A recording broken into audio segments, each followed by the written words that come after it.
coverage. More experience. More stats. And that's final. ET Final Score is brought to you by Ashley Furniture.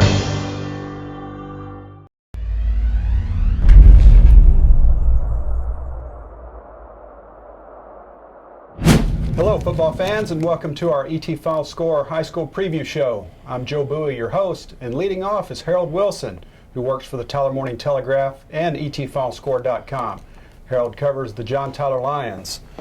Well, Harold, what allowed JT to win so decisively last week against Waxahachie?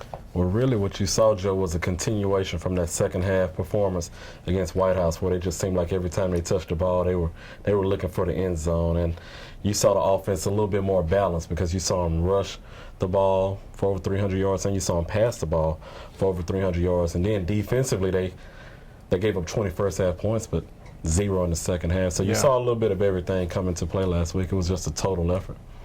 Well, what was the biggest surprise last week? Going back to the running game, I mean, 333 yards. That was a season high, and the offensive line really opened up some holes and only allowed 1 sack. That's a veteran unit with guys like Chris Starling and Cornelius Davis, and you can just see the improvement just from week to week with that unit. But that jumped out at me right there. And DeQuante was, I mean, over 150 yards rushing on 6 carries. That really gave 6 carries? On 6 carries. That gave that offense the boost that it needed, because I repeatedly say, what the passing game is capable of with Greg Ward, Fred Ross, and those guys. But when you got Woods playing that way and the offensive line playing like that, it's going to make them a hard team to beat this year. Harold, how many seniors start on the offensive line? I believe it's only 2. Okay. Only 2. You got 3. You got Emmanuel Terrazas out at left tackle. You've got Chris Starling in the center and Cornelius Davis, the guard, who all started last year as well. You've got a junior in there. You've had a sophomore. Chris Mobley, who plays on the D-line, he works with the offensive line too. He was all district last year. So they've got a little bit of experience mixed with some youth in there for next year. All right. And Harold, who are some of the key players this week against Wiley in the area round? It's a lot of them, but I'll start with the big 2.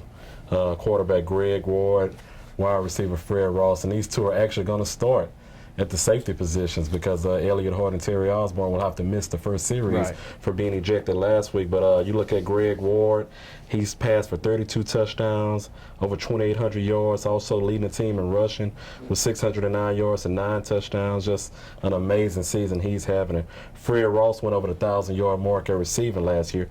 That's the second straight year he's done that. He leads the team with 19 touchdowns. So for JT, those are the 2 guys that everybody, I think, knows about when they line up to play. But you also got some other key guys I want to mention, like Darian Flowers and DeQuante Woods. They both start both ways. Darian Flowers, second leading receiver with 790 yards, 7 touchdowns, also making a big mark at cornerback for JT. And like I said, Woods, he's the second leading rusher with 425 yards.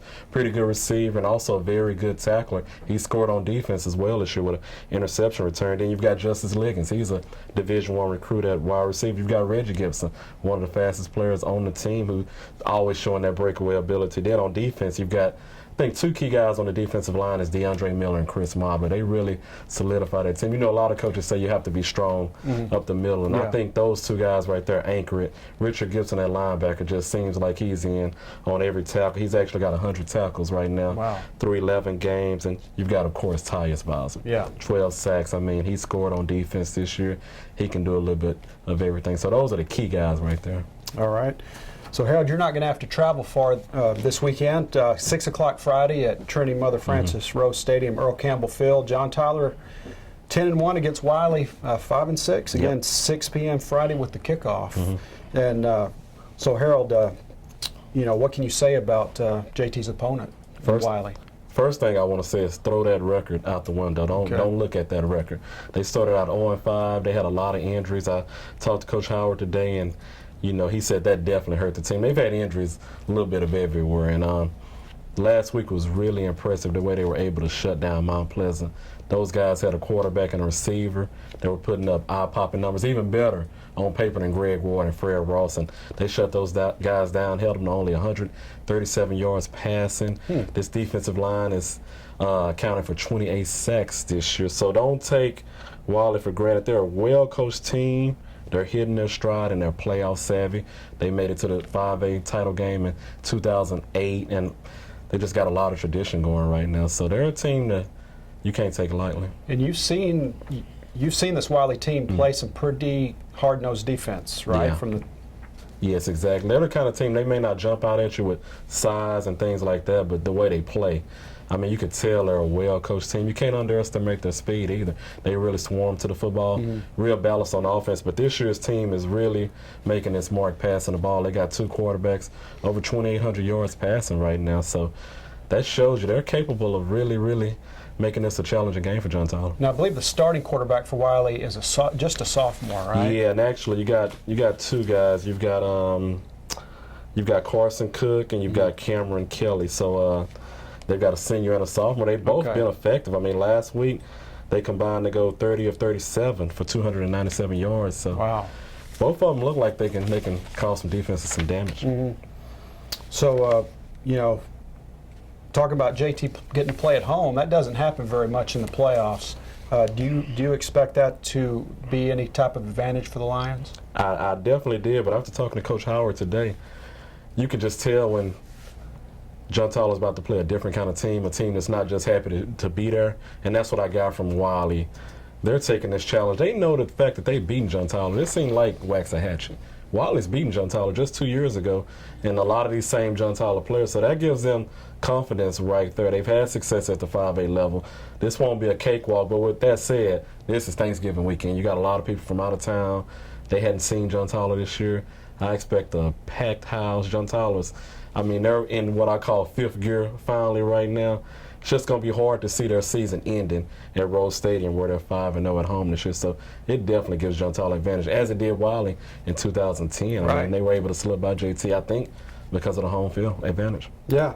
Well, does JT appear to have any motivation from that 2010 loss? They're definitely keeping it under wraps. There's close to 10 guys on this year's team that played then. Really? They're saying it's not a revenge game, but I know it's in the back of their minds. I know it's something they want to do. Who are some of the guys that played and that got some good playing time in that game 2 years ago? The guys that started, I believe Mobley got a lot of game. On offense, you had Ward, Ross, Woods, and Flowers were the receivers, the sophomores. They were the receiving core.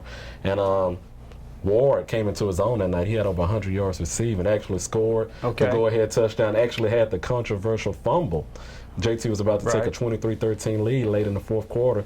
He fumbles at the 1, goes out the end zone. Wiley scores with 66 seconds left, telling me that's not in the back of his mind. Yeah. I know it's there, so I know it's going to be a lot of motivation. They may be, keeping it under wraps, and that's what you get from an experienced team like John Tyler, but I know for these guys to get a chance to right that wrong, so to speak. Then you got guys like Chris Hackett, who are still very close to the program. Yeah. He wants to see this team get that measure of redemption for his senior class, too. So I know that's going to be in the back of their mind this week. So Greg Ward was playing receiver back then.